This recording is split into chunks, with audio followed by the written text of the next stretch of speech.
Локалната власт не се откажува од намерата за поставување на видеонадзор во сите паркови површини во градот. Застој во моментов прави Советот за јавни набавки, од каде повторпат ја враќаат документацијата изготвена за оваа намена. Потребата за поставување на видеонадзор доаѓа од како неколку пати досега се уништуваше урбаната опрема, најчесто по паркот кај Васил Главинов. Видеонадзор ќе се постави и во дворовите на училиштата. За да објавиме повик за видеонадзор, до сега, Панче, 2 пати ли ни го враќаат?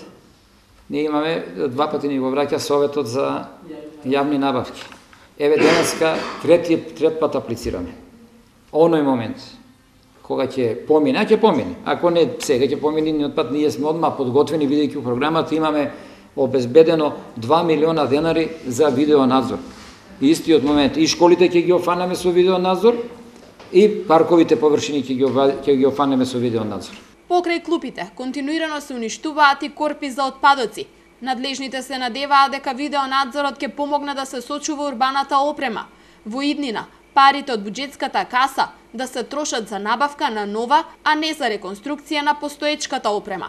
Лани општина Велес за реконструкција на урбана опрема потрошила околу 15.000 евра.